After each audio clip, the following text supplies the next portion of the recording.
శ్రీ గురుభ్యో నమః.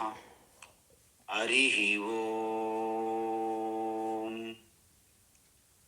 వసుదేవసుతం దేవం కంసచానూరమర్దనం దేవకీ పరమానందం కృష్ణం వందే జగద్గురుం. కృష్ణం వందే జగద్గురుం. తీర్త్వా మోహార్ణవం హత్వా రాగద్వేషాదిరాక్షసాన్ సీతా శాంతి సమాయుక్త ఆత్మా రామో విరాజతే. ఆత్మా రామో విరాజతే. ఆత్మస్వరూప బంధుగణ, మనం భగవద్గీత జ్ఞానయజ్ఞంలో భాగంగా 5వ అధ్యాయం కర్మ సన్యాస యోగము చూస్తున్నాం. అయితే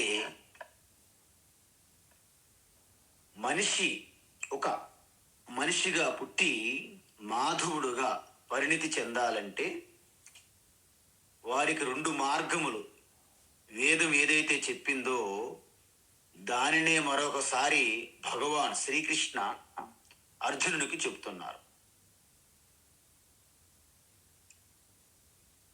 అత్యంత కోరికలతో ఉన్నటువంటి వారు వేదం చెప్పిన విధంగా ఆ కామ్యకర్మలు చేస్తూ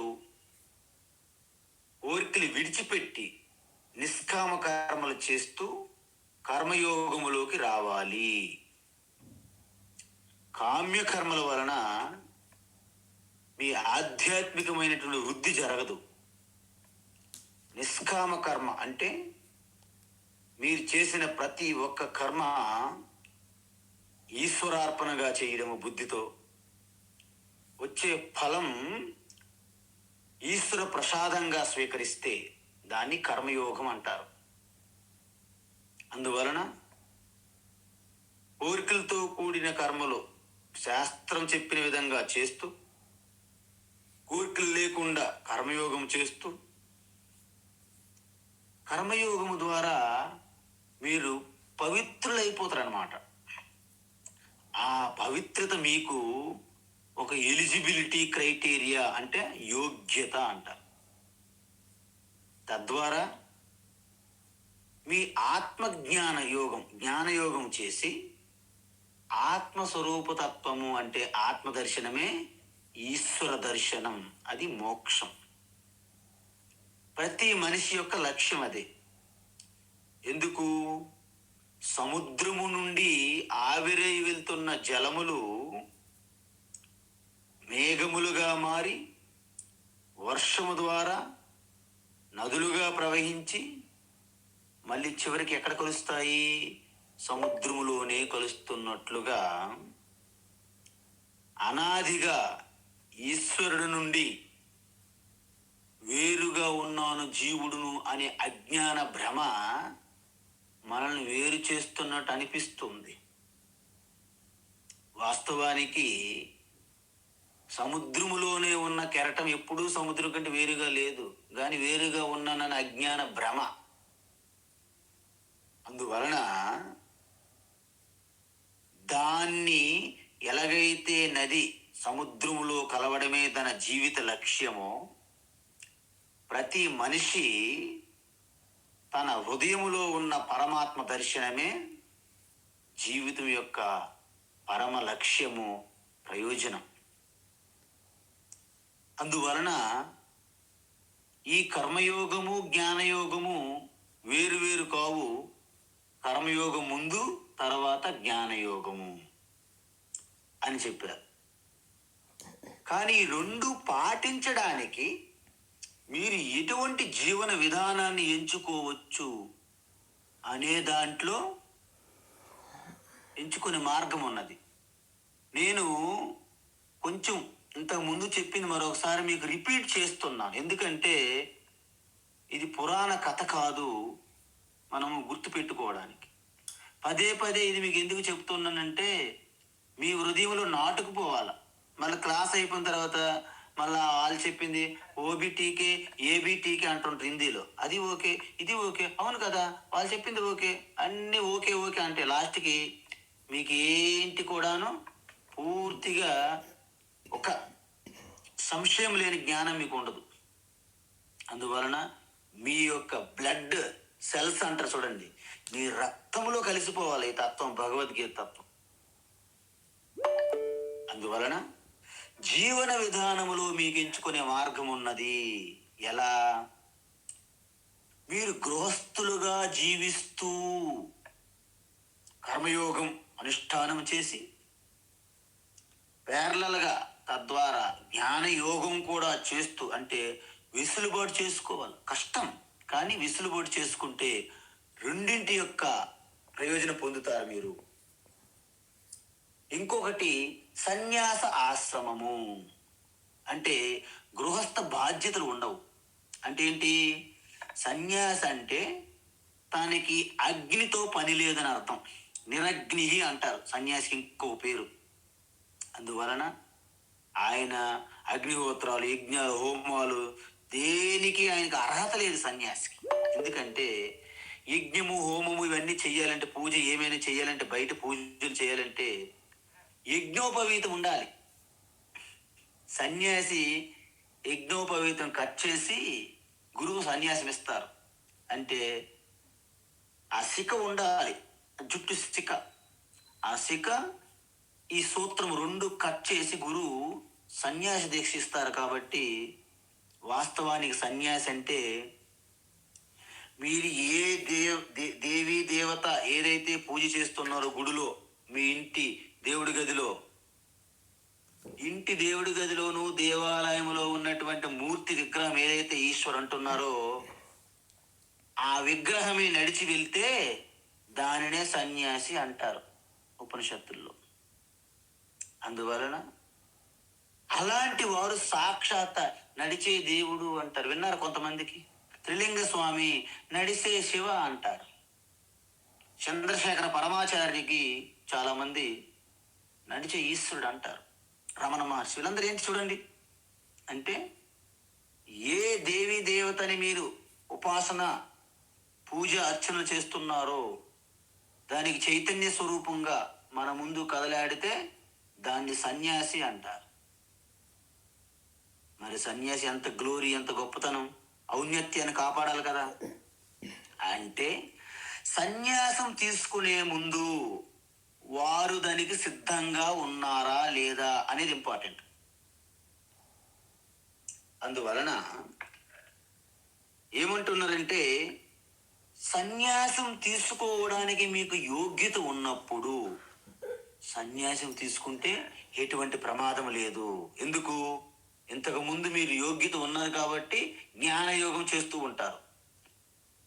జ్ఞానయోగం అయిపోయింది మీకు మొత్తం సాధన. అప్పుడు మీరు అదే చింతనలో, అదే టీచింగ్ చేస్తూ ఆ చింతనలోనే ఉంటారు జీవితాంతం. అప్పుడు మీకు ఎటువంటి కండిషన్స్, షరతులు ఉండవు. ఈ తత్వం ఎలాంటిదంటే వాస్తవానికి ఒక మహాత్ములు దగ్గర ఒక శిష్యుడు ఉండేవాడు. ఈ గీతా ఉపనిషత్ తత్వం అంతా తెలుసుకుని వింటున్నాడు. ఆయనకి నమ్మకం కలగలేదు గురువు గారి మీద. గురువు గారు అంత ఆత్మ అంటున్నారు, నాకు నమ్మసక్యం కావట్లేదు, నీ ఉపదేశం నాకు నచ్చలేదు అన్నాడు అన్నమాట శిష్యుడు. సరే, శుభం భూయాత్ నాయన, నీ ఇష్టం అన్నాడు. వెంటనే వెళ్ళి వేరే గురువు దగ్గర చదువుకున్నాడు. ఆయన ఏమన్నారు? ఏంటి, ఆత్మ పరమాత్మ ఒకటా? ఎవరు చెప్పారు ఆయన? నేను నీకు చెప్తాను రా అన్నారు. చూడు, పరమాత్మ ఎప్పుడు ఈశ్వరుడు వేరు, నువ్వు వేరు. అర్థమైంది కదా? అర్థమైంది గురువు గారు. అందువలన నువ్వు ఎప్పుడు కూడాను దాసుడుగానే ఉంటావు. ఈశ్వరుడు స్వామి, నువ్వు దాసుడు. ఈ రెండెప్పుడు కలవు అంటాడు. ఓహో, అప్పుడు బాగా చదువుకున్నాడు. 12 సంవత్సరములు నేను వేరు దేవుడు వేరు, నేను వేరు దేవుడు వేరు బాగా చదువుకున్నాడు. మళ్ళీ ఎప్పుడైతే మొదటిసారి గురువు దగ్గర ఆ ఉపదేశం విడిచిపెట్టేశాడు, ఆ గురువు దగ్గరికి వచ్చి, గురువు గారు మీతో నేను వాదన చేయాలనుకుంటున్నాను. నువ్వంత పరమాత్మ ఆత్మతత్వం ఒకటే అంటున్నావు, ఆకాశం వల్ల ఉన్నది నామరూపులు వస్తున్నాయి పోతున్నాయి అంటున్నావు, నువ్వు అది తప్పు. నేనెప్పుడు కూడా శివ కాలేను, శివోహమండము నేరము ఘోర పాపము అన్నాడన్నమాట. సరే నాయన కాసేపు కూర్చో ఇక్కడ అన్నారు. అక్కడ కుర్చీ వేశారు, కూర్చున్నాడు. ఈ సన్యాసి జుట్టు గెడ్డము తన స్వయంగా ఎప్పుడు షేవింగ్ చేయకూడదు సన్యాసులు వాళ్ళంతటి వారు జనరల్గా. బార్బర్ ఇప్పుడు అలా గెడ్డం మీసం అంతా బాగా జడలు కట్టింది. నాయన కాసేపు కూర్చో నాయన, మనం వాదన చేద్దాం అని బార్బర్ వచ్చాడు. సో బార్బర్ మొత్తం షేవ్ చేసాడు, హెడ్ అంతా గడ్డం చేశాడు. షేవ్ చేసిన తర్వాత ఇంత ఈ యొక్క జడలు వెళ్తూ ఉంటే మొత్తం షేవ్ చేయడం వలన ఆ మహాత్ముడి యొక్క తల మెరిసిపోతుంది. వెంటనే మహాత్ముడు ఆ బార్బర్ కాలు మొక్కి, బా నువ్వు సాక్షాత్తు ఈశ్వరుడు, అద్భుతంగా నన్ను తయారు చేశావు. ఇంతకు ముందు నేను చూసి ఇప్పుడు చూసుకుంటే నన్ను ఎంత అద్భుతంగా తయారు చేసినావో. బార్బరా అంటే షేవింగ్ చేసేవాళ్ళు, నువ్వు సాక్షాత్ ఈశ్వరుడు అన్నాడు. పాపం ఆ బార్బర్ అయితే అక్కడ నుండి భయపడిపోయి, అయ్యగారు అలా నన్ను అనకూడదు, నేను ఈశ్వరుడు ఏంటి, నేను ఎప్పుడు జీవుడిని కదా, దేవుడు వేరు కదా అని అన్నాడు. వెంటనే అంటే ఓహో నువ్వు వేరు దేవుడు వేరురా. మరి ఇది తెలుసుకోవడానిక ఎవరైనా సరే 12 సంవత్సరాలు పెద్ద దీన్ని తపస్సు అవసరమా అన్నాడు అనమాట. వెంటనే అక్కడ కూర్చున్నటువంటి వాదనకు వచ్చిన వాడు వెంటనే లేచి క్షమించండి అని వెళ్ళిపోయాడంటే ఇంక వాదన మరలేదు. అంటే మీరందరూ గమనించండి, మన మాంస నేత్రములో కనిపించే ఈ ద్వైతము భేదము గురువులు శాస్త్రాలు శ్రీకృష్ణ శంకర ఇలాంటి వాళ్ళు చెప్పాలా మనకి? మనందరికి తెలియట్లేదా? కానీ నువ్వు చూస్తున్నది కూడా సత్యము కాదు, దాని వెనుక ఉన్న రహస్యాన్ని చూడలేకపోతున్నావు. దాన్ని చూడాలంటే మాంస నేత్రములు కాదు, జ్ఞాన నేత్రం ఓపెన్ అవ్వాలి, జ్ఞాన నేత్రం. అందుకోసం ఆ తత్వాన్ని తెలుసుకోవడానికి సాధన మీకు అవసరము, తపస్సు అవసరము. మీ అందరూ గమనించండి, ఇప్పుడు ఉపనిషత్తులు ఏం చెప్పాయంటే మాయాంతో ప్రకృతి విద్ధి. మాయ అంటున్నారు కదా, మాయ అంటే ఎక్కడో లేదండి, మెరుపుల్లాగా మీ చుట్టూ ఉన్న ప్రకృతి ఉన్న చూడండి. ఈ పంచభూత ప్రకృతి అంత ఉంది కదా, మనలో కూడా ఉంది, బయట ఉంది పంచభూతములు యొక్క తత్వం. దీన్నే మాయ అంటారండి. మాయనంతో మహేశ్వరం. ఈ మాయకి యజమాని ఉంటాడు కదా స్వామి, ఆయన ఈశ్వర అని తెలుసుకోమన్నారు ఉపనిషత్తులు. అయితే ఏమైంది, మాయ వెళ్ళి ఈశ్వరులో కలిసిపోయినప్పుడు ఎప్పుడు ఆత్మగా ఒక్కటే ఉంటుంది, అది సత్యం. మరి ఈ క్రీడ ఈ డ్రామాలు జరుగుతున్నటువంటి స్వప్నం వలె, సినిమా తెర మీద చూస్తున్న సినిమా వలె వీటి సంగతి ఏంటి? అవి కనిపిస్తుంటాయి కానీ అవి పూర్తి సత్యం కాదండి. ఒక కాలంలో కనిపిస్తుంటాయి, మరొక కాలంలో పోతుంటాయి. దానికి మాయ మిథ్య అన్నారు కదా. మరి ఆత్మ ఏంటి? అది ఎప్పుడు సత్యం. నేను అహంగా ఉన్నాను చిదానంద రూపగా. ఇది అర్థం కాక ఏటి జగతంత మాయ అంటున్నారు. వీళ్ళు మాయావాదులు సుమా అంటున్నారు. వాళ్ళు ఎవరు? ఈ పరమాత్మ రహస్యాన్ని తెలుసుకోలేక, అంత బుద్ధి వాళ్ళకి ఓపిక లేక వీళ్ళు మాయావాదులు, శంకరాచార్య పరంపర సన్యాసులు మాయావాదులు అంతే, ఒక టైటిల్ ఇస్తారన్నమాట. ఎవరు? ఇల్లి ద్వైత బుద్ధి, నేను వేరు జీవుడు వేరు అనుకునేవాడు. మనం బార్బర్ కూడా స్పష్టంగా తెలిసి జ్ఞానం, నేను వేరు దేవుడు వేరని. అయితే దీన్నే ఏమంటారంటే శాస్త్రములు అందని ద్రాక్ష పుల్లన, ఈ సూత్రం అన్నమాట. ఒక తోట కింద నుండి నక్క వెళ్తున్నది. పైన కోతులు, ఆ ద్రాక్ష చెట్టు పైన ఉన్నది ఒక కోతి. తీయని ద్రాక్ష పళ్ళు తింటున్నది. నక్క ఇలా పైకి చూసింది. అమ్మో, ఈ కోతి మంచి తీయటి పళ్ళు తింటుందేమో అని నేను కూడా ట్రై చేస్తానని ఒక లంఘనం చేసింది అనమాట. చిన్న జంపింగ్ అనమాట. అందలే, చాలా ప్రయత్నించింది. చివరికి అందకపోయేసరికి నక్క అన్నది, అయినా ఈ పుల్లని ద్రాక్ష పళ్ళు నాకెందుకు? పులుపు ద్రాక్షలు తినే కోతికి ఆ పులుపు ద్రాక్షలే, నాకు అక్కడే లేదనుకొని అక్కడి నుండి వెళ్ళిపోయింది. అంటే అందన ద్రాక్ష పుల్లని అన్నట్లుగా ఏ ఉపనిషత్తు బ్రహ్మ విద్య చెప్పిన తత్వం తన అర్థం చేసుకోలేక మాయావాదులు అన్నారు.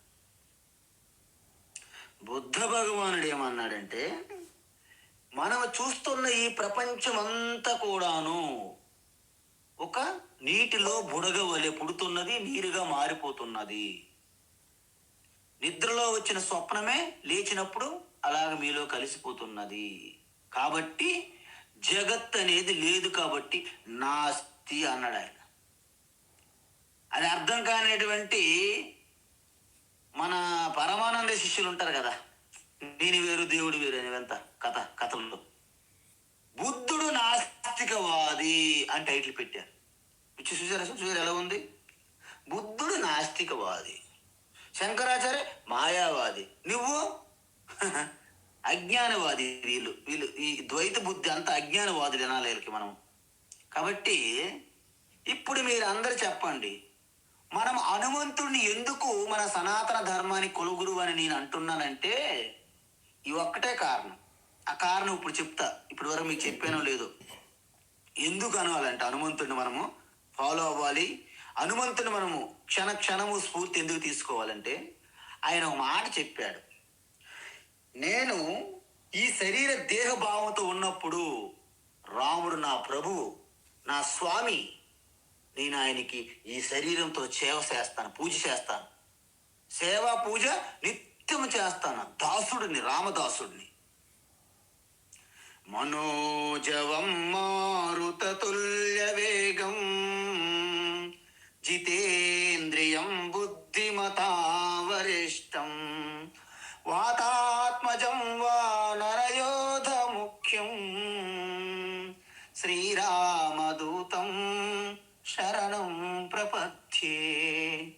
అంటే ఈ శరీరంతో నేను ఎంత బలంగా, దారుడు ఎంత దృఢంగా, సామర్థ్యంగా, శక్తులతో కలిగి ఉన్నానో ఇదంతా కూడాను నా ప్రభువు రామచంద్రునికి, స్వామి రఘువర, నేను సేవ చేస్తాను. అంటే ఏంటి?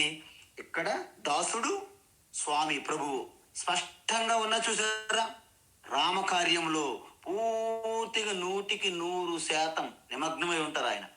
ఇంక వేరే ఆలోచన ఉండదు సేవ చేసేటప్పుడు. అది ద్వైత బుద్ధి. ఇది ద్వైతము అన్నారు ఆంజనేయ హనుమాన్. మరి అంతా రామమయం, అంతా రామమయం, ఈ జగమంతా రామమయం అంటారు చూసారా రామదాసు, గోపన్న. ఇదంతా రామే, జగత్తంతా రామున్నప్పుడు నేను రాముల్లో ఒక అంశ. అంటే ఏంటి? రామ సాగరమైనప్పుడు నేను ఒక బుడగను, ఆ రాముల్లోనే ఒక అంశ. అంటే నేను అంత రాములో ఉన్నాను కాబట్టి నేను రాముడిలో ఒక అంశను. ఇది జీవాత్మ భావం అన్నాడు హనుమాన్. దీన్నే మన బయట ఏమంటారు అందంగా విశిష్టాద్వైతము అంటారనమాట. అంటే దానికి ఒక పేరు పెడితే, టైటిల్ ఇస్తే విశిష్టాద్వైతము అంటే ఏంటి? యావత్ సృష్టి అంతా నారాయణ, నేను దాంట్లో ఒక అంశను. నారాయణ అంశ. ఎప్పుడు నారాయణ కాలేడు, ఎందుకంటే ఈయన అంశ కదా, ముక్క. ఇప్పుడు మీరు చూడండి, ఏ వస్తువైనా, ఏ బిల్డింగ్ అయినా, ఏ పదార్థమైనా దాని ఖండములు, భాగములు, అంశాలుగా ఉందనుకోండి, అది నాశనం తప్పదు. అందువలన అఖండ పరమాత్మ అంటారు. దానికి భాగములయ్యే అంశాలు లేవు. అందుకే మనము ధ్యానంలో ఏం చెప్పాను? తద్బ్రహ్మ నిష్కలమహం నచ భూత సంగః. అంటే తద్బ్రహ్మ నిష్కలం అంటే ఖండములు భాగములు లేనిది. అహం ఆత్మ, ఆత్మే బ్రహ్మ. ఆ ఆత్మ ప్రపంచమంతా సృష్టి అంతా వ్యాపించి ఉన్నట్లయితే దాని పేరు విష్ణు. ఆ వ్యాపించి ఉన్నటువంటి విష్ణుని నీ హృదయములో శాంతముగా ఉంటే దాని ముద్దు పేరే నిక్ నేమ్ శివ. మరి మీ హృదయములో శాంత స్వరూపానికి నిక్ నేమ్ శివ అయితే ఆ శివే బయట వ్యాపించి ఉన్నాడు అనుకోండి, ఆయనకి ఇంకో పేరు విష్ణు. మన ఇంట్లో మన బిడ్డ పేరు కిట్టు కిట్టు అంటారు. కాలేజీలో కిట్టు అంటే ఎవరండి కిట్టు? ఓహో, కృష్ణమూర్తి అనమాట కాలేజీలో. ఇంట్లో మాత్రం కిట్టు బిట్టు అని ముద్దుగా పిలుచుకుంటారు కొంతమంది. అలాగన్నట్టు మీ హృదయంలో ఉంటే శాంత స్వరూపానికి శివ, బయట వ్యాపిస్తే విష్ణు. అందువలన ఈ విధంగా అంశ. మరి హనుమంతుడు ఇంకొక స్టెప్ ఆగిపోలేదు అక్కడ. దీన్ని ఇంటర్మీడియట్ డిగ్రీ స్థాయి అంటారు. పరమాత్మలో నేను అంశను. మరి ఇంత మునుపు దేవుడు వేరు నేను వేరు నా దేహం వేరు స్వామి వేరు అన్నారు అక్కడ స్టార్టింగ్లో హనుమాను. అది ద్వైతం, అంటే elementary school high school philosophy అనమాట అది. మరి మూడో స్టెప్ హనుమంతుడు ఏం చెప్పారు? భగవాన్ హనుమాన్ ఆత్మారామ, నా హృదయములోనే అనువను ఆత్మారామ ఆనందరమణ. అప్పుడు నేనే రామ, రామే నేను. చూసారా, తత్వమసి అది అనమాట. అప్పుడు ఎప్పుడైతే రామ తత్వమసి అన్నాడు, హనుమాన్ ఏమన్నాడు? అహం బ్రహ్మాస్మి, లేకపోతే అహం రామ అస్మి అన్నాడు. ఇది ఆఖరి తత్వం. దాని తర్వాత ఇంకేముంది? ఇంకేం లేదు, ఏముండదు. ఆ తర్వాత ఏముంటది? కేల్కతం దుకాన్ బంద్ అంటారు అనమాట. Shutter close, go to home. అంటే HOME హోమ్ నుండి ఓంకి వెళ్ళాలి మనం. మన ప్రయాణం అంతా ఏంటి? జీవిత గమ్యం అంతా హోమ్. అంటే ఈ గర్వాప్సి అన్నారు తెలుసండి? గర్వాప్సి మనందరూ గర్వాప్సిని వాడుతున్నారు ఈ మధ్య. ఎందుకు? సనాతన ధర్మమైనటువంటి దివ్యమైనటువంటి సంప్రదాయము సంస్కృతి నుండి బొట్లు తీసేసి జుట్లు వదిలేసి ఇలా వెళ్తున్నాము. మేము చాలా ఫ్యాషను, మేము పరలోకాన్ని నమ్ముకున్నాము, పరలోకాన్ని ప్రభువుని నమ్ముకున్నాము, 2 శాఖలు 3 మేకలు కొట్టాం కాబట్టి అది మాకు నిజమైన దేవుడు రక్షిస్తారు అంటారు మన వాళ్ళు. ఇవన్నీ కలిపి మళ్ళీ సనాతన ధర్మం యొక్క గొప్పతనం తెలుసుకొని ఎవరో వస్తారో తిరిగి వాళ్ళని గర్వాప్స్ అంటారు బయట. కానీ నిజమైన గర్వాప్స్ ఏంటంటే, నేను అసలు పుట్టుకే లేదు, నాకు మరణము లేదు, నేను ఆత్మస్వరూపాన్ని. అంటే నజాయతే మ్రియతే వా కదాచిత్ నాయం భూత్వా భవితా వా న భూయః అజో నిత్య శాశ్వతోయం పురాణః న హన్యతే హన్యమానే శరీరే. అది అసలైనటువంటి గర్వాప్సి అన్నాడు. కాబట్టి ఇక్కడ వ్యక్తిత్వము, ఆ స్వభావం బట్టి మీకు సన్యాసాశ్రమ సూట్ అవుతుందా, గృహస్థాశ్రమ సూట్ అవుతుందా అని మీరు తెలుసుకోవాలే తప్ప, గృహస్థు యొక్క లక్ష్యము కూడాను మోక్షమే, సన్యాసి లక్ష్యము కూడా మోక్షమే. ఈ 2 తెలియకపోతే అజ్ఞానులు, తెలుసుకుంటే జ్ఞానులు అని చెప్పారు. ఇది అసలైనటువంటి తత్వం. అయితే భగవాన్ ఇప్పుడు ఏం చెప్తున్నారు? సన్యాసస్తు మహాబాహో, సన్యాసస్తు మహాబాహో, సన్యాసస్తు మహాబాహో దుఃఖమాప్తుమయోగతః, దుఃఖమాప్తుమయోగతః, దుఃఖమాప్తుమయోగతః యోగయుక్తో మునిర్బ్రహ్మ, యోగయుక్తో మునిర్బ్రహ్మ, యోగయుక్తో యోగయుక్తో మునిర్బ్రహ్మ నచిరేణాధిగచ్చతి. నచిరేణాధిగచ్చతి నచిరేణాధిగచ్చతి. సన్యాసస్తు మహాబాహో దుఃఖమాప్తుమయోగతః. సన్యాసస్తు మహాబాహో దుఃఖమాప్తుమయోగతః. సన్యాసస్తు మహాబాహో దుఃఖమాప్తుమయోగతః. యోగయుక్తో మునిర్బ్రహ్మ నచిరేణాధిగచ్చతి. యోగయుక్తో మునిర్బ్రహ్మ నచిరేణాధిగచ్చతి. యోగయుక్తో మునిర్బ్రహ్మ నచిరేణాధిగచ్చతి. ఉత్తమం. అందువలన ఏదైతే ఈ సన్యాసాశ్రము గృహస్థాశ్రము రెండింటి యొక్క ప్రయోజనం ఒకటే, కానీ మీరు జీవించే విధానంలో కర్తవ్య కర్మలు వేరుగా ఉంటాయి. అందువలన ఇక్కడ సన్యాసులు నిన్న చెప్పాను అనేక రకములు, కానీ ముఖ్యమైన సన్యాసులు ఇంకా రెండు రకాలుగా విడదీస్తారు, మళ్ళీ విభజిస్తారు. ఏంటి? విద్వత్ సన్యాసి, వివిధిషా సన్యాసి అంటారు.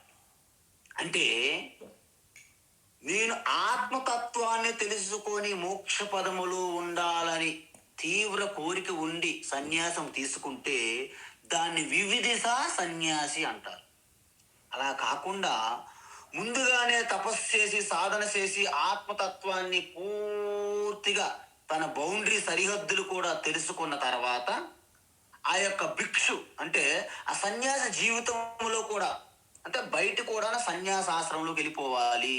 అంటే అంతవరకు లోపల సన్యాసిగా జీవించి ఆంతరిక సన్యాసం అంటారు, మానసిక సన్యాసం అయిన తర్వాత బయట కూడా సన్యాసి వేషం వేసుకుంటారు. ఎందుకు? ఒక పండు లోపల బాగా పండితే బయట కూడా దాని కలర్ మారిపోద్దండి. చాలా మంది అంటారు.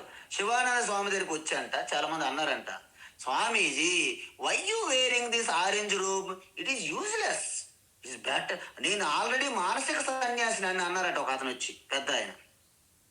శివానంద స్వామీజీ అన్నారు, చూడండి లోపల పండిన పండు లోపల పండినట్టు ఉండదండి. లోపల పండిపోయి బయటేమో పచ్చగా కసరుగా ఉంటుందా? లోపల పండు పండినప్పుడు బయట కూడా దాని కలర్ మారిపోద్దండి. అంటే మీరందరూ కూడాను పైకి మాటలు ఉత్తుత్తి మాటలు అంటారు, వాటిని ఉత్తుత్తి మాటలు అంటారు. అంటే నువ్వు పైకి గంభీరం మేకపోతే గాంభీర్యంగా చెబుతున్నావు కానీ నీ లోపల సన్యాసి కూడా పూర్తి కాదు అని అన్నారు అన్నమాట. అలా అన్నట్లు ఎప్పుడైతే ఈ సన్యాస ఆశ్రమం తీసుకొని కేవలము ఆ శ్రవణము మననము నిధిధ్యాసనం చేసుకుంటారో, తత్వం తెలుసుకుంటారో గురువు ద్వారా, వారికి వివిధిషా సన్యాసి అంటారు.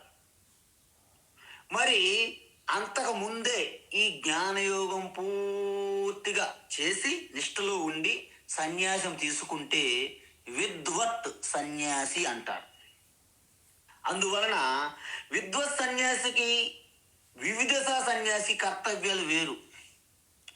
వివిధిషా సన్యాసి నిత్యము ఓంకార జపం చేసుకోవాలి, ఈ వేదాంత భగవద్గీత ఉపనిషత్తులు అధ్యయనం చెయ్యాలి వేరే గురువు దగ్గర, వీలైతే ఎవరికైనా టీచింగ్ కూడా చెయ్యాలి. ఇది వివిధిషా సన్యాసి యొక్క కర్తవ్యం. గురు సేవ, దండ తర్పణాలు, ఓంకార జపము ఇవన్నీ ఉంటాయి ఆయన కర్తవ్యాలు. మరి విద్వత్ సన్యాసి ఏంటి? లేచినప్పటి నుండి మళ్ళీ పడుకున్నంత వరకు, మళ్ళా శరీరము పంచభూతాల్లో లయమైనంత వరకు అంత శివోహం చిదానంద రూప శివోహం శివోహం. ఆయన వద్దకు ఎవరైనా వచ్చేదని చెప్తే చెప్తుంటారు, లేకపోతే అలాగా చింతనలో ధ్యానంలో ఉంటారు. వారికి ప్రత్యేకమైన కర్మలు అంటూ ఏమీ ఉండవు. అయితే ఇక్కడేమంటున్నారు? సన్యాసాశ్రమము చాలా దుఃఖంతో కూడుకున్న పని అండి. మీరు అందరూ అనుకుంటారు, కొంతమంది వాళ్ళకు వచ్చినటువంటి ఎవరైనా సరే పూజిస్తుంటారు, ఒక్కొక్కసారి చూస్తే మన ఏంటండి గృహస్థులు ఈ బాధలు, మన అందరం సన్యాసి అయిపోతే బెస్ట్ అనిపిస్తుంటది ఒక్కొక్కసారి మీకు. అప్పుడు తెలుస్తుంది మీకు, ఎందుకంటే టైంకి భిక్ష ఉండదు, వర్షాలు కూడా పడుతుంటాయి, మీకు సరైనటువంటి నివాసం ఉండదు, ఏమి ఉండవు. ఎవరు ఫోన్ చేయమంటే ఎవరికి ఫోన్ చేస్తావు, ఎవరింట్లో దూరిపోతావు. కాబట్టి సన్యాసాశ్రమం అనేది చాలా సాహసంతో కూడుకున్నది, తప్పించుకునేది కాదు.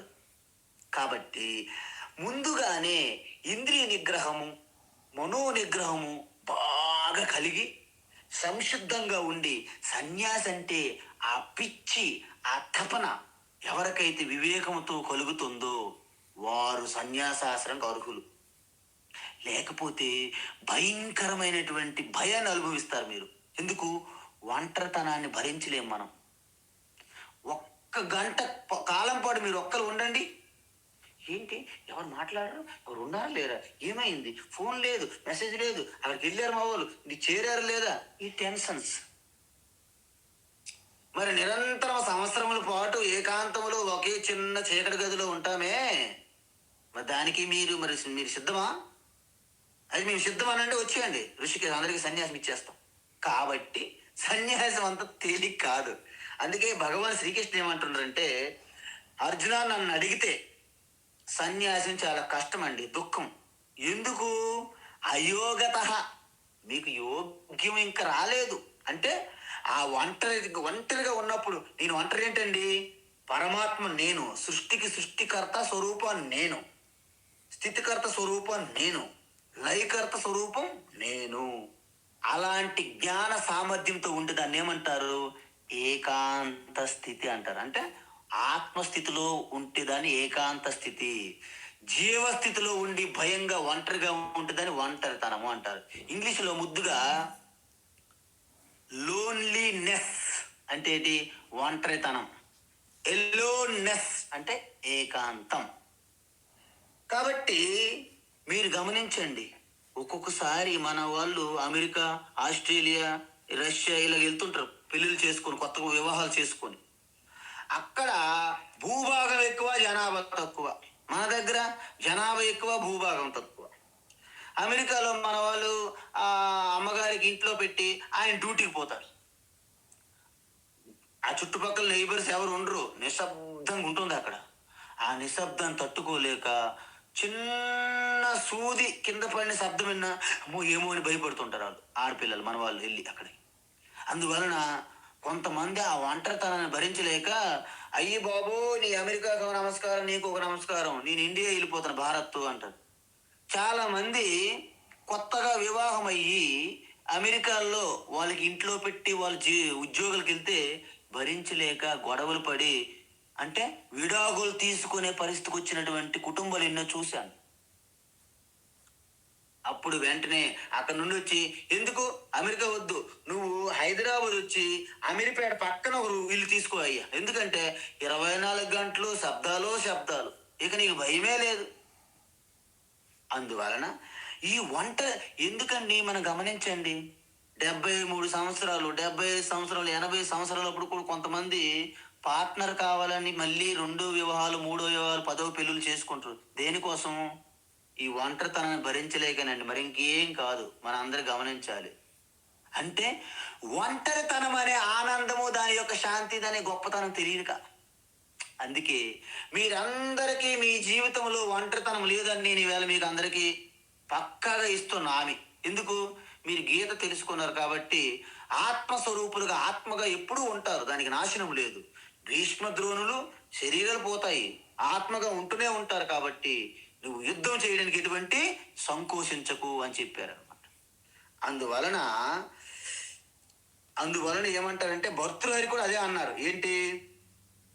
జ్ఞానం సతామానమదాది కారణం కేశాంచితే తన్మదమాన నాశనం స్థానం వివిక్తం యమినా విముక్తయే కామాతురానామతి కామ కారణం. దాని శబ్దం ఏంటంటే, ఒక పరిణితి చెంది ఒక మెచ్యూరిటీ తత్వం తెలుసుకున్నటువంటి వ్యక్తికి నిశ్శబ్దము అబ్బా వరం. మీరు నమ్మండి నమ్మకపోండి, నిజంగా తత్వం అధ్యయనం చేసుకుని మీకు మీరు ఒంటరిగా ఒక గంట 2 గంటలు పోతే అమ్మయ్య ఎంత మంచి పని చేశారు, ఎవరు నన్ను ఇబ్బంది పెట్టలేదు, డిస్టర్బ్ చేయలేదని ఆనందిస్తారు.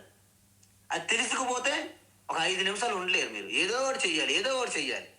కాబట్టి ఈ పరిణితి చెందిన మహాత్ముల కంట నిశ్శబ్దం అనేది ఒక వరం. మరి ఆ తత్వం తెలుసుకోకపోతే ఆ నిశ్శబ్దము ఏంటి, శ్మశానం లాగా నిశ్శబ్దం ఉన్నారు, ఎవరైనా శబ్దం రావట్లేదు, ఎవరైనా మాట్లాడట్లేదు, ఈ భయం చూసారా. అందువలన ఆ బ్రహ్మతత్వం ఆత్మస్వరూపతత్వం అలాగ ఏకాంతములో చింతన చేసుకుంటే ఇక మీకు భయం ఏంటండి? భయము ఈ దుఃఖాలు ఎక్కడుంటాయి? సీరియల్లో ఉంటాయండి. సీరియల్స్ ఉంటాయి కదా, సీరియల్ టీవీల్లో వస్తాయి, ఆ సీరియల్లోనే ఉంటాయి, మీలో ఉండవు. అందువలన ఓ మహాబాహో, ఓ అర్జున, సన్యాసం దుఃఖం ఆప్తుం అయోగత అంటే ఈ సన్యాసాశ్రం అనేది చాలా కష్టము. ఎవరికి? నువ్వు సంసిద్ధంగా లేవు. ఇప్పుడు మన పిల్లలు ఉంటారండి, ఆయన జాబ్ చేయడానికి ఆయనకి ఎటువంటి టాలెంట్ లేదు, మనం ఏదో రికమెండేషన్ డబ్బులు కట్ట ఉద్యోగంలో పెడతాం. ఆ ఉద్యోగం ఆయనకు నరకంలా ఉంటుంది కదా. ఆఫీస్ అంటేనే భయము, యమసాధనం, బాస్ ఎప్పుడు తిడతాడో తెలియదు, ఎవరు ఏం వర్క్ ఇస్తారో తెలియదు, భయం. అంటే అదే ముందు ట్రైనింగ్ తీసుకుని బాగా స్కిల్ ఉన్నది అనుకోండి, జాబ్ అనేది ఆడుత పాడుత పని చేస్తుంటే అలుపే సొలుపే లేదులే అని అంటారు చూసారా, ఆనందం అనమాట.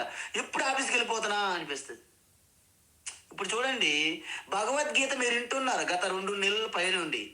ఉదయం 5:30 అయితే గీత ధ్యానం అలవాటు పడిపోయారు మీరు. అదే కొత్తగా వెళ్ళి ఒక అమ్మకు కానీ ఒక అయ్యకి కానీ చెప్పండి, ఏంటండి ఉదయానికి గీత, ఒక కాఫీ లేదు, ఒక టీ లేదు, ఏం పేపర్లు న్యూస్ పేపర్ రాలేదు, టీవీ లేదు, ఏం జరిగిపోతుంది, ప్రపంచం ఏం జరిగిపోతుంది పాపం. ఇదంతా చింతన, లోక చింతన. అందువలన దేనికైనా సరే మనం అభ్యాసం చేస్తే, అందుకే అభ్యాసం కూసు విద్య. అందువలన ప్రాక్టీస్ మేక్స్ మ్యాన్ పర్ఫెక్ట్ అన్నారు. అందువలన మనకి కష్టము సుఖము సులభం అంటే ఏమి లేవంటే ఈ సృష్టిలో. మనం ప్రతి పని కానీ జాబ్ కానీ ఏదైనా వర్క్ కానీ కష్టం అనుకున్నామంటే మీకు అది అభ్యాసం చెయ్యలేదు. లెర్నింగ్ అనమాట, ఫ్రమ్ డిఫికల్ట్ టు ఈజీ, ఇది ఇట్స్ ఎ ప్రాసెస్. అంటే కష్టం ఉన్నది సులభం అనేది అభ్యాసం ఒక్కటే తప్ప నిజానికి కష్టము లేదు సులభము లేదంట. ప్రతి ఎక్స్పీరియన్స్ కూడాను విజయము అపజయం అనేవి ఏమి ఉండవంట, అన్నీ కూడా అనుభవాలే. మనం వాటికి పేర్లు పెడుతున్నాం, ఓహో ఇది విజయము, అది అపరాజయం అంటున్నాం. కానీ మీరు విజయం అనే భావించేటప్పుడు మీరు సమాజాన్ని లీడ్ చేస్తారు, ప్రాతినిధ్యం వహిస్తారు. మీరు పరాజయం అనే మీకు అనిపించినప్పుడు కొత్త విషయాలు నేర్చుకుంటారు. అందువలన సిఏ ఉంటుంది, చార్టెడ్ అకౌంటెంట్ అంటారు. చాలా కష్టం ఎగ్జామ్ అది. చాలా మంది 15 సార్లు 10 సార్లు 20 సార్లు కూడా ట్రై చేస్తుంటారు. అది ఒక అతనంట సిఏ రాసి బయటకు వచ్చి అప్పుడు కూడా మళ్ళీ ఫెయిల్ అయిపోయే అవకాశం ఉందట. చూశాడట, బయట ఒక చిన్న బోర్డు ఉన్నదంట, జీసస్ నెవర్ ఫెయిల్ అని రాశాడంట. ఆయన అన్నాడంట కోపానికి, ఓహో అవునా, can Jesus try to the CA exam అన్నాడంట. అంటే ఏంటి, జీసస్ కూడా తప్పని ఫెయిల్ అవుతాడండి సిఏ అని అర్థం. కానీ కృష్ణ ఫెయిల్ అవ్వడండి, మీకు తెలుసు. ఎందుకంటే ఆయనకు ట్రిక్ తెలుసు. నువ్వు సిఏ కాదు ఈ ఎంబీఏ కాదు ఏది ఇచ్చినా ఆయన దానికి అనుగుణంగా ట్రిక్కులు మారనమాట ఆయన.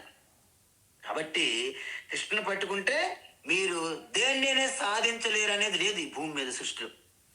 అందువలన అయోగత, ఎవరికైతే ఈ యొక్క సన్యాస ఆశ్రమం ముందు యోగ్యత లేకుండా సన్యాసం తీసుకుంటారో వాళ్ళ పరిస్థితి ఎలా ఉంటుందండి, ఫ్రైయింగ్ ప్యాన్ టు ఫైర్ అంటారు ఇంగ్లీష్లో. అంటే ఏంటి, బాగా కాలుతున్నటువంటి ఆ పెనం పైన దోశ వేసామనుకోండి, అమ్మో పెనం మీద కాలిపోతుంది దోశ ఎగిరిపడి మంటలు అగ్గి మంటలు పడినట్టు అవుతుంది అనమాట. అంటే బ్రహ్మాండంగా ఉన్నటువంటి గృహస్థాశ్రమంలో మీరు కొంతమంది కర్మయోగం చేయక ఈ యొక్క బాధ్యతలు నిర్వర్తించక తప్పించుకు తిరుగువాడు ధన్యుడు సుమత అనుకొని ఏదో గాబరాలో సన్యాసాన్ని తీసుకోండి అనుకోండి, బాగా కాలుతున్న పెనము నుండి పొయ్యిలో పడినట్టు అవుతుంది అనమాట. అందుకే స్వామి చిన్మయానంద, స్వామి దయానంద, స్వామి తత్వవేదానంద ఎవరైతే మా గురువులు ఉన్నారో, మీరు అందరికీ సన్యాసం కావాలంటే ఎవరికి ఇవ్వరండి. వాళ్ళు ముందు తత్వం నేర్పుతారు అంతే.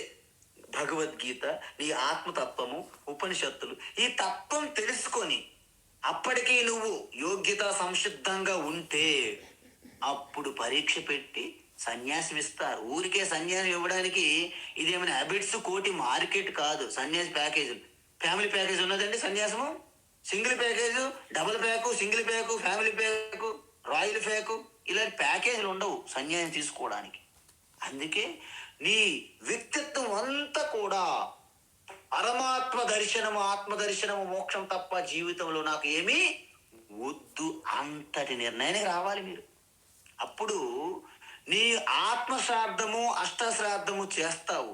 నువ్వు అన్నిటికీ శ్రాద్ధాలు పెట్టి అన్ని ఫినిష్ చేసుకొని పరమాత్మ స్వరూపమైనప్పుడు మీకు ఒక నామధేయం ఇస్తారు అంతే. నువ్వు ఆల్రెడీ బ్రహ్మ నడుస్తున్నటువంటి ఈశ్వరుడే సన్యాసి.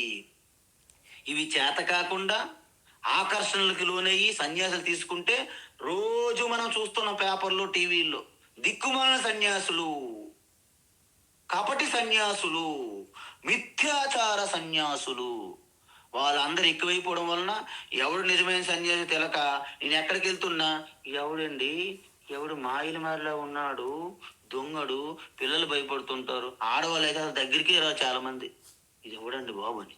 అసలు సిటీలో మేము తిరిగితే అసలు మాకు స్థానమే లేదు. ఎందుకు? వీళ్ళందరూ ఆల్రెడీ మొత్తం వ్యాపించుతున్నారు అన్నమాట సమాజం అంతా.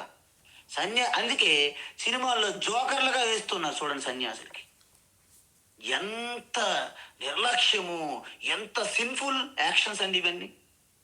కాబట్టి మీ అందరూ మేల్కొని అలాంటి సినిమాలు, సీరియల్లో అలాంటి సన్యాస ఆశ్రమాన్ని సాక్షాత్తు నడిసే ఈశ్వరుడు యొక్క స్వరూప ఆశ్రమాన్ని అంతా హేళన, అవమానం చేస్తే మీరు ఎలా ఒప్పుకుంటున్నారు సమాజంలో? ఒక్కసారి ఆలోచించాలి. అందువలన ఒకవేళ యోగయుక్త మునిహి అంటే ఏంటి? మననాత్ మునిహి, మౌనాత్ మునిహి అంటే ఏకాంతములో నిత్యము చింతన చేస్తూ ఆ పరమాత్మ తత్వాన్ని నిధిధ్యాసన చేసుకుని ఉండేవారిని ముని అంటారు. మరి అలాంటి ముని ఎలా ఉంటాడండి? మూలం తరో కేవలమాశ్రయంత పాణిద్వయం భోక్తుమమంత్రయంత కంతామివ శ్రీమపి కూత్సయంత కౌపీనవంత ఖలు భాగ్యవంత. శంకరాచార్య చెప్పారు కౌపీన పంచకములు. ఆయనకి ఏంటి? పాత్ర ఉన్నదా? అక్కర్లేదు. 2 చేతులు ఉన్నాయి చాలు, 2 అరచేతులు. మరి నివాసం ఎక్కడ? చెట్టు మూలనే ఎక్కడ కూర్చుంటాడండి ఆయన, అలా కాలం గడిపేస్తాడు.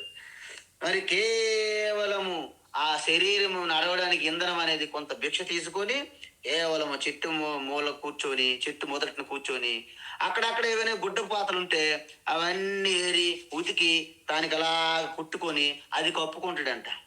ఇప్పుడు చూడండి, ఆయన ఏకపేక వస్త్రం ధరిస్తాడు, పలాని కలర్ మాత్రమే ధరిస్తాడు, కింద నుంచి మీదకి వేస్తాడు, ఒకే దండం పట్టుకుంటాడు, దండం కింద పెట్టడు.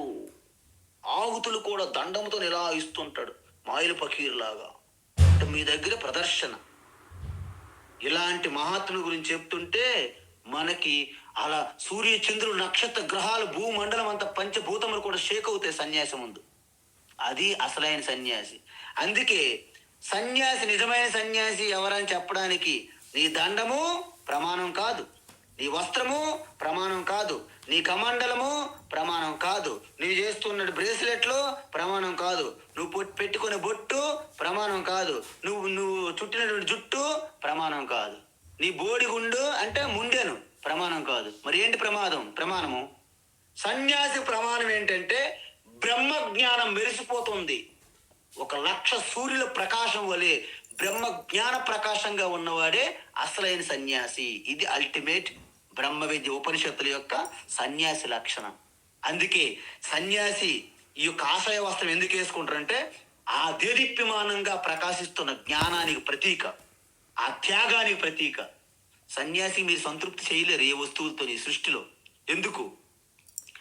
భూలోకమంతా సన్యస్తమయ, భువర్లోకం సన్యస్తమయ, సువర్లోకం సన్యస్తమయ, సకల భూతములు ప్రాణులకి అభయాన్ని ప్రదానం చేస్తాను అని ప్రమాణం చేసి వచ్చాడు సన్యాసి.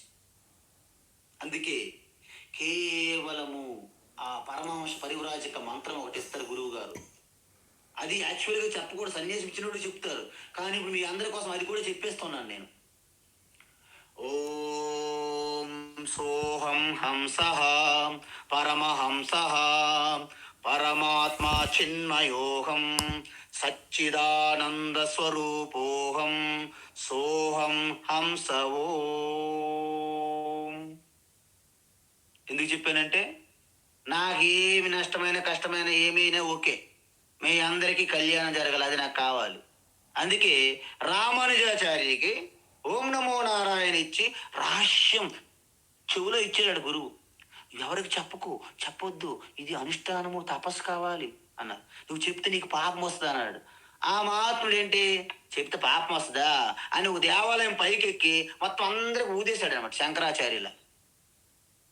అందువలన మీ అందరూ కూడాను ఈ జ్ఞానం ప్రకాశములు వెలుగుతూ మిగతా వాళ్ళందరికి కూడాను వెలుతురివ్వాలి మీరందరూ. అదే శ్రీకృష్ణుడు కోరుకుంటున్న మన నుండి. కాబట్టి ఎవరైతే యోగయుక్త అంటే అన్నింటికీ ఈ కర్మయోగం అంతా నిష్ఠగా చేసి యోగ్యత పొంది సంశుద్ధంగా ఉన్న వాళ్ళకి ఆ మునికి బ్రహ్మ అధిగచ్చతి. ఎప్పుడు? అచిరేనా, ఇంక టైం లేదండి, తత్కాల్. అచిరేనా అంటే తత్కాల్. ఇప్పుడు భగవాన్ శ్రీకృష్ణ ఏమంటున్నారంటే ఇంకో సలహా, మనము సన్యాసులైన గృహస్థాశ్రమంలో ఉన్న వారందరికీ సమానమైనటువంటి ఒక సాధన చెప్తున్నారు. ఏంటి ఆ సాధన? యోగయుక్తో విశుద్ధాత్మా, యోగయుక్తో విశుద్ధాత్మా, యోగయుక్తో విశుద్ధాత్మా, విజితాత్మా జితేంద్రియః, విజితాత్మా జితేంద్రియః, విజితాత్మా జితేంద్రియః, సర్వభూతాత్మా భూతాత్మా, సర్వభూతాత్మ భూతాత్మా, సర్వభూతాత్మ భూతాత్మా, కుర్వన్నపి న లిప్యతే, కుర్వన్నపి న లిప్యతే, కుర్వన్నపి న లిప్యతే, యోగయుక్తో విశుద్ధాత్మా విజితాత్మా జితేంద్రియః, యోగయుక్తో విశుద్ధాత్మా విజితాత్మా జితేంద్రియః, యోగయుక్తో విశుద్ధాత్మా విజితాత్మా జితేంద్రియః, సర్వభూతాత్మ భూతాత్మా కుర్వన్నపి న లిప్యతే, సర్వభూతాత్మ భూతాత్మా కుర్వన్నపి న లిప్యతే, సర్వభూతాత్మ భూతాత్మా కుర్వన్నపి న లిప్యతే. ఉత్తమం ఉత్తమం. అయితే ఇప్పుడు వరకు మనము 6వ శ్లోకం వరకు ఏం చూసాము? 2 ఆశ్రమాలను కంపేర్ చేశారు. అంటే జీవన విధానము, వాటికి నిష్ఠ అని పేరు. అంటే మనిషి 2 నిష్ఠల్లో జీవించవచ్చును. కానీ ఇప్పుడేమంటున్నారు? 2 సాధనల గురించి చెప్తున్నారు. 2 సాధనలు అంటే 2 సమానమైనవి కాదు. ఒకటి ముందు చేయాల్సింది, ఇంకొకటి తరువాత చేయాల్సింది, లేకపోతే రెండు కలిసి కూడా చేయొచ్చు. కానీ ఈ రెండు చేయాల్సిందే ప్రతి ఒక్కరికి. ఇక్కడ విచిత్రం ఏంటంటే అక్కడ జీవన విధానం అనేది ఒకే జీవన విధానం ఉండొచ్చు. మీరు సన్యాసులుగా ఉండండి, గృహస్థులుగా ఉండండి. గృహస్థులుగా ఉన్నప్పటికీ రెండు కర్మయోగము జ్ఞానయోగం మీరు చేసుకుంటే మీకు సన్యాసి అక్కర్లేదు జీవితాంతం కూడా. గృహస్థు జ్ఞానులుగా ఉంటారు. గృహస్థు జ్ఞానులు మన యొక్క ఆధ్యాత్మిక మన యొక్క చరిత్రలో మీకు ఎంతో మంది వాళ్ళే ఎక్కువ ఉంటారు. యాక్చువల్ చెప్పాలంటే ఒకప్పుడు వాళ్ళు ఎక్కువ ఉండేవాళ్ళు. ఇప్పుడు సన్యాసులు ఏమి వెళ్ళి మందలా తయారవుతుంది, మజ్జిగ పలసన అయింది, అంతే తేడా, ఏం లేదు. కాబట్టి ఏ ఆశ్రమంలో ఉన్నప్పటికీ జ్ఞానులుగా ఉండి జీవన్ముక్తులుగా మీరు ఉండొచ్చు. కానీ రెండు సాధనలో ఒకటే చేస్తాను అంటే కుదరదు. ఇక్కడ రెండు చేయాల్సిందే. అందువలన ఈ రెండు ఆశ్రమాలలో లాభ నష్టాలు చెప్పారు, రెండు మోక్షాన్ని ఇస్తాయని కూడా చెప్పాము. కానీ శ్రీకృష్ణుకు ఓటేటేసారు ఆయన. ఫైనల్గా గృహస్థాశ్రమానికి ఓటేసాడు ఆయన శ్రీకృష్ణుడు. శంకరాచార్య ఎటువైపు ఓటేస్తారు? సన్యాసాశ్రమానికి ఓటేస్తారు. అందుకే భగవత్పాద శంకరాచార్య భాష్యాలు చదివితే మీకు ఎక్కువ సన్యాసి గురించి కనిపిస్తుంది. అందుకే మేము కాస్త భాష్యాన్ని పక్కన పెడతాం. ఈ భాష్య చదివి చెప్పామనుకోండి, మనం అందరూ సన్యాసం అవ్వాల్సిందే అనుకుంటారు. మీరు అందరూ సన్యాసికి వస్తే మాకు కాంపిటీషన్ పెరిగిపోతుంది, మాకు భిక్షలు దొరకవు. అందువలన భగవద్గీత శ్రీకృష్ణు యొక్క దృష్టిలో చెప్తేనే మొత్తం లోకమంతా కర్మయోగులు కావాలి ఇప్పుడు. ఎందుకంటే ప్రతివాడు బోధించడానికి సిద్ధంగా ఉన్నాడు, పాటించినోడు ఎవట్లే. అందువలన మనకేం కావాలంటే ఇద్దరు గురువులు కావాలి ఇప్పుడు. ఒకరు జీవిస్తూ మనకు బోధించే గురువులు కావాలి. అంటే ఆదర్శవంతులైనటువంటి మర్యాద పురుషోత్తమ రామచంద్రుని మనము ఫాలో అవ్వాలి. అంతే, జీవిస్తూ చూపెడుతుంటారు అన్నమాట. తరువాత అత్యంత రహస్యమైనటువంటి ఆ ధర్మ సూక్ష్మాన్ని ఉపదేశించే గురువు కావాలి. కృష్ణం వందే జగద్గురు అంటే దీన్ని బట్టి మీకేమర్థమైంది? ఏదైతే జీవించి చూపెట్టారో ఆ ధర్మమే, ధర్మములో జీవించేవారే రాముడు. కృష్ణుడు ఏది చెప్పాడో ఆ చెప్పిందే ధర్మము అని తెలుసుకోవాలి. చూసారా? అందువలన కృష్ణ పరమాత్మ చెప్పిందే ధర్మం అండి. శ్రీరామచంద్రుడు నడిచిందే ధర్మం అండి. ఇది ధర్మం యొక్క రహస్యం అండి. అందువలన ఈ విషయంతో ఈ శ్లోకములో అద్భుతమైనటువంటి రెండు సాధనలు కలిపి చెప్పారనమాట. అంటే ఏంటి? కర్మయోగ సాధన, జ్ఞానయోగ సాధన. ఎందుకంటే రెండు విడిచిపెట్టడం లేదు కాబట్టి గృహస్థులైనా సన్యాసులైనా రెండు సాధనలు చేసి తీరాల్సిందే మోక్షం కావాలంటే. కాబట్టి అందువలన ఈ అద్భుతమైన శ్లోకము అది రేపు మనము వివరంగా చూద్దాం. అద్భుతమైన శ్లోకం ఇది. మీరు కంఠస్థ కూడా పెడితే మంచిది. 7వ నెంబర్ శ్లోకం. ఓకేమ్మా? హరి ఓం తత్సత్. సర్వం శ్రీకృష్ణార్పణమస్తు. ఓం శ్రీ గురుభ్యో నమః. ఓం శ్రీ గురుభ్యో నమః. హరి ఓం.